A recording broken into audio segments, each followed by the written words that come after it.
नमस्कार मंडळी, आरतीच किचन मध्ये सगळ्यांचं अगदी मनापासून स्वागत करत आहे। तर आज आपण काळ्या वाटाण्याची उसळ बनवत आहोत। बनवायला खूप जास्त सोपी आहे आणि आपण एकदम सोप्या पद्धतीने बनवणार आहोत। तर व्हिडिओ शेवटपर्यंत नक्की पहा। व्हिडिओ आवडल्याच्या नंतर व्हिडिओला नक्की लाईक करा। नाही आवडला तर अनलाईक केलं तरीही मला वाईट वाटणार नाही। आणि आपल्या चॅनलला अजून सबस्क्राईब केलं नसेल तर नक्की सबस्क्राईब करा। आमटी बनवण्यासाठी मी इथे रात्री काळा वाटाणा भिजत घातला होता। तर एकदा मी पाण्याने धुवून घेतला, त्यानंतर याला 2 चिमूट इतका सोडा टाकला आणि रात्रभर याला भिजत ठेवला। आता आपण याला 2 पाण्याने पुन्हा धुवून काढायचा आहे। धुवून काढल्याच्या नंतर याला स्वच्छ असं पाणी टाकून घेतलं। 1 तांब्या पाणी टाकून घेतल्याच्या नंतर त्याच्यामध्ये चवीप्रमाणे थोडंसं मीठ टाकून घ्यायचं। पाव चमचाच्याही कमी हळद टाकून घेतली आणि आपण एक पोहे खातो त्या चमच्याने 1 चमचा इतकं तेल टाकून घ्यायचं। आता आपण त्याला शिजत ठेवायचं आहे। तर आता शिजण्यासाठी 1 शिट्टी काढून घ्यायची। फास्ट गॅसवरती 1 शिट्टी झाल्याच्या नंतर गॅस कमी करायचा आणि कमी गॅसवरती 4 शिट्ट्या काढून घ्यायच्या। आता इथे मी पॅन तापत ठेवला आहे, त्याच्यावरती 1 मोठा कांदा आपल्याला मी बारीक असा उभा पातळ कापून घेतला आहे, तो कापून घ्यायचा आहे आणि छान परतून घ्यायचा। तर इथे कलर त्याचा बदली झाल्याच्या नंतर त्याच्यामध्ये 1 चमचा इतके तीळ टाकून घ्यायचे आणि अर्धा वाटी किसलेलं खोबरं आहे ते खोबरं टाकून घ्यायचं। तर आता अर्धा वाटी म्हणजे आपण पोहे खातो त्या चमच्याने 4 चमचे इतकं किसलेलं खोबरं मी मोजून घेतलं होतं। तर अशा प्रकारे हा मसाला एकदम खमंग आणि खरपूस एकदम कडक होईपर्यंत, खोबरं थोडंसं कडक होईपर्यंत याला भाजून घ्यायचं।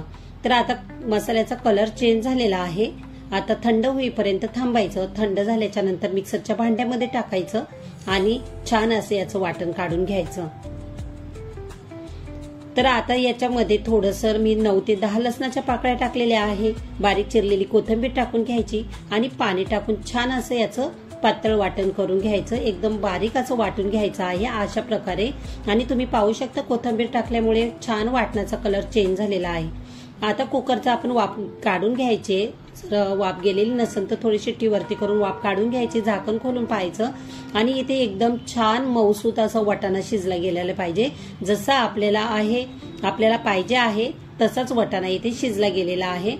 तर आता इथे मी कढई तापत ठेवली आहे। कढईमध्ये 2 चमचे इतकं तेल टाकून घेतलंय। त्याच्यामध्ये जिरं टाकून घ्यायचं, कढीपत्ता टाकून घ्यायचा। कढीपत्ता छान तडाडून द्यायचा, म्हणजे छान असा तडकला की त्याच्यामध्ये इथे मी 2 चिमूट इतके हिंग टाकून घेतलेलं आहे। हिंग टाकून झाल्याच्या नंतर जे आपण वाटण केलं होतं ते वाटण याच्यामध्ये छान असं परतून घ्यायचं आहे। गॅस फास्टच ठेवलेला आहे, इथे मी बिलकुल गॅस कमी केलेला नाहीये। तर फास्ट गॅसवरती असा मसाला परतून द्यायचा आणि त्याच्या नंतर थोडासा गॅस मिडियम करायचा आणि तेल सुटेपर्यंत मसाला परतून घ्यायचा। मसाला छान तेल सुटेपर्यंत परतून झाल्याच्या नंतर इथे मी वर्षभराचा साठवणीचा मसाला मी 2 चमचे टाकून घेतलेला आहे। अर्धा चमचा धना पावडर, पाव चमचा हळद पावडर आणि पाव चमचा गरम मसाला। बाकीचे दुसरे कुठलेही मसाले वापरायचे नाहीयेत। अशा साध्या सोप्या पद्धतीने ही मसाल्याची तुम्ही उसळ बनवून बघा, खायला खूप छान चवदार लागते। मसाला छान तेल सुटेपर्यंत परतून घेतलेला आहे। तर आता त्याच्यामध्ये आपण जे शिजलेले वाटाणे आहे ते टाकून घ्यायचे आणि एकदा पुन्हा सगळे मसाले मिश्रण मिक्स करून घ्यायचं। तर अशा प्रकारे सगळं मिक्स झाल्याच्या नंतर मी बाजूच्या गॅसवरती पाणी गरम करायला ठेवलं होतं। तर याच्यामध्ये थंड पाणी घालायचं नाहीये। तर आता मी याच्यामध्ये कोमट पाणी टाकून घेतलं। आता इथे कोणी कसं करतं, टिफिनसाठी पण आपण ही भाजी बनवू शकतो, लपथपीत भाजी ही बनवू शकतो। मी दुपारच्या जेवणामध्ये बनवलेली आहे, त्यामुळे भाकरी आपल्याला चुरून खाता येईल अशी जराशी पातळ भाजी बनवलेली आहे। सुकी भाजी, लपथपीत भाजी आणि पातळ भाजी असे ह्या भाजीचे आपण प्रकार बनवू शकतो।